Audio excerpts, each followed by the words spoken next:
welcome to All A's in Higher Ed, AV over IP, AR, VR, AI, and automation. Of course, we had to think of every A buzzword we could come up with and cram it into this presentation for you, so we hope that you enjoy it.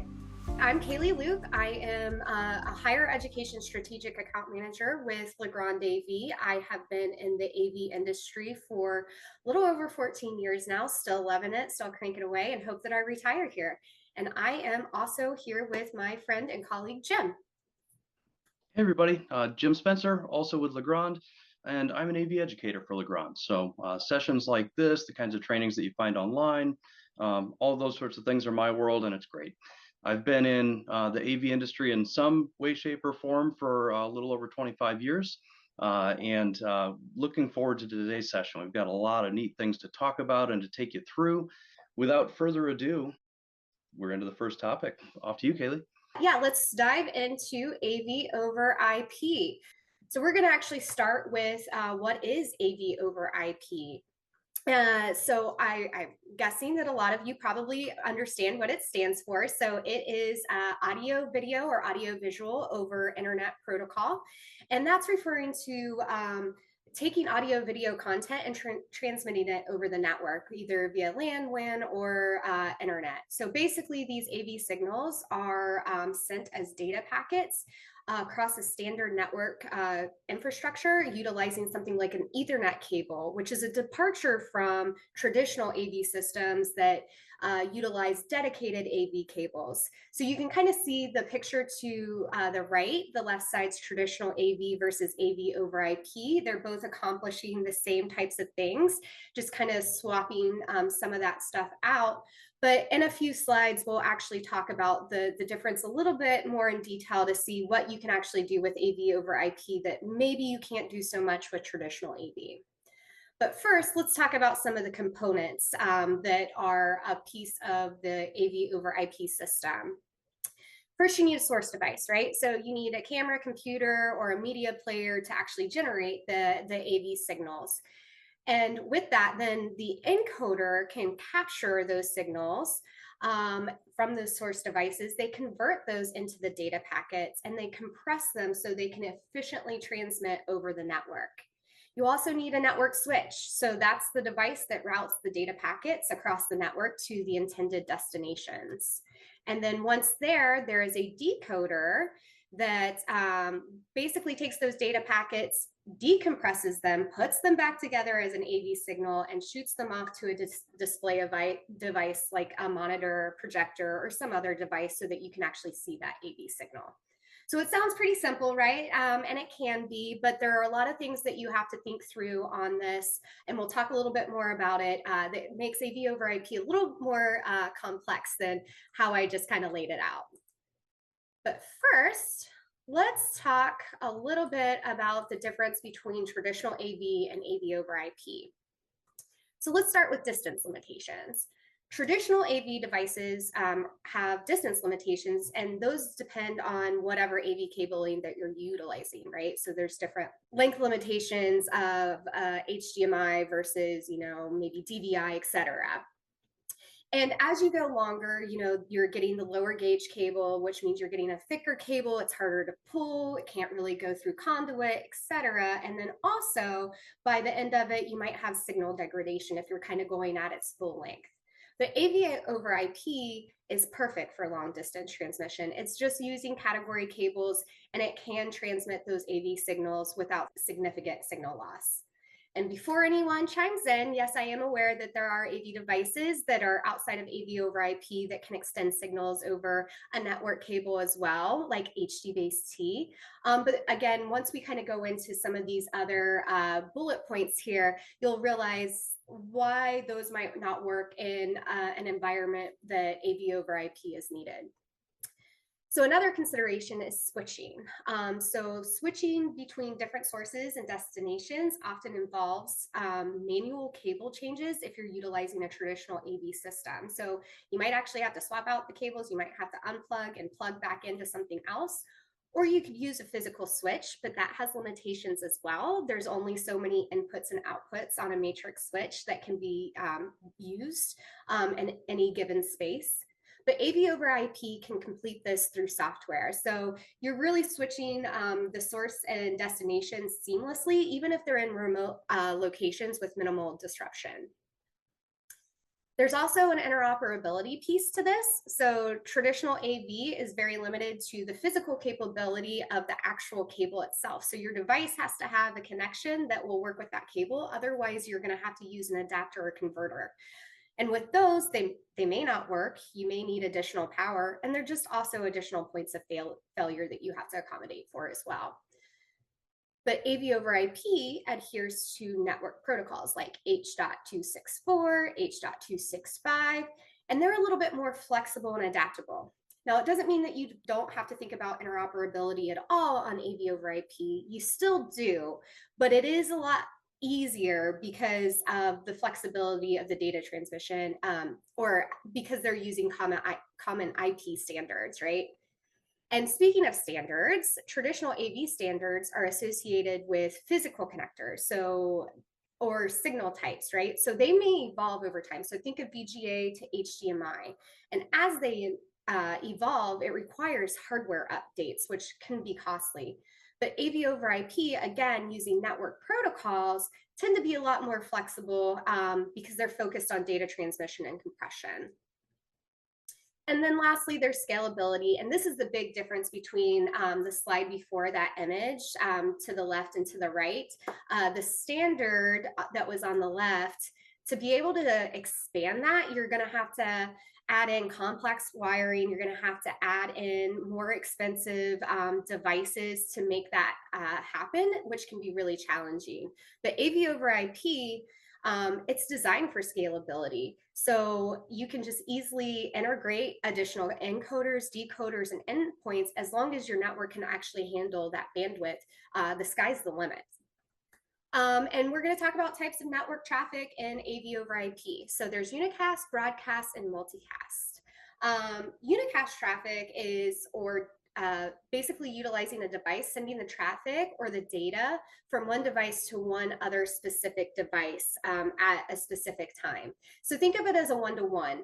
And if you kind of think about it on how we used to digest movies in the past, you know, we would go to the video store, we would get a VHS, DVD, or Blu-ray player, depending on how old we all are. We go back to the house, right? We put that in the VCR and the player, and then we're watching the movie, but no one else is watching that at the same time as us because it's just going to our TV. That is like unicast. Then there's broadcast. Broadcast is traffic going from a device to all devices in a given network. So this is like an emergency broadcast system, right? So we're all in a general area, so a network, and it comes on over our radio or over our TV that there's some severe weather warning, right? That is like a broadcast network traffic. And then we have multicast, which is used to send different data to devices and to multiple devices and actual groups that subscribe to that data. So basically they say, yes, I want that stream. And in that scenario, that's kind of like today's Netflix and Disney Plus. So Jim and I might want Netflix, we subscribe to it, we get that content, but you guys might not want that. Maybe you want Hulu, maybe you want Paramount Plus. You can absolutely do that. That's similar to how multicast functions. However, you do have to have your network configured appropriately and your network switch configured appropriately. Otherwise, multicast turns into broadcast and you kind of get a broadcast storm, which really bogs down your network. So we are going to be really focusing on multicast though today. And that's again because you can get a single stream to these groups of devices that really want it. So it saves on the bandwidth and it really improves the network performance more so than some of these other types of network traffic that we just reviewed. How it does that is through IGMP, so Internet Group Management Protocol. So this is basically a network protocol used by devices on an IP network to manage their memberships. And so essentially it's allowing devices to join or leave specific multicast streams and ensuring that only the interested parties are getting what they actually want. So it's really crucial for AV over IP systems that rely on multicast to transmit the video and audio signals. So how it works, again, IGMP is really with multicast groups. We've already talked about what they are, but they also use unique IP addresses. So all the devices in a multicast group use the same IP address, and that is unique, and you can identify it by its nomenclature. So really the first three digits in its range are from 224 to 239. If you see that, you know it's multicast. But they're also different because they don't get associated with an individual device, but a destination only address, which identifies a group of devices. Again, what multicast is, right? But that group can be dynamic. It can change over time as devices join and leave. Makes it kind of cool. The next piece here is the IGMP messaging or messages. So they're basic communication units of IGMP protocols sent by hosts and communicate their membership status. So they say, yes, I am in, no, I am not. The querier is a designated device, usually a router, that periodically sends general query messages to all the hosts in the network to determine which devices are currently on the member lists of the different multicast groups. And then snooping is a feature that allows network switches to identify multicast groups. So it's allowing the switch to forward the packets to the devices in their network, so to the correct devices in the network. Basically, it's listening to those messages and it's kind of creating that map for the switch to know how to navigate and send those packets.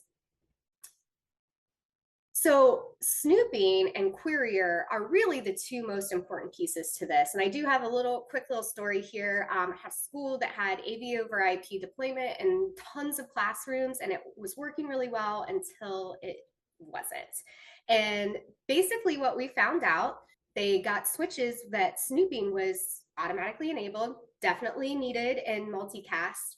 However, we found out that with the VLAN, they didn't set up an IP address, so the querier was not activated. So things started falling offline, and eventually the overall systems just kind of stopped working. So it's really, really important, and it kind of goes to this next slide, the best practices for AV over IP deployment. It's really, really important to make sure that you have those things appropriately configured on your network and your network switch. On top of that, you do just need proper network design anyways. You need to make sure that it can support high quality multicast streaming. So if you don't have that, you have an adequate bandwidth already on your network, again, you're going to get video degradation all the way down to potentially system failure. And some other things to think about with optimal performance with network design is also some of the hardware pieces. So you want to make sure that you're looking at Cat6, Cat6A cabling instead of Cat5, and a robust network switch, specifically a managed one, especially if you're utilizing multicast, and make sure that it has all the features that you need to be able to set up an AV over IP system correctly.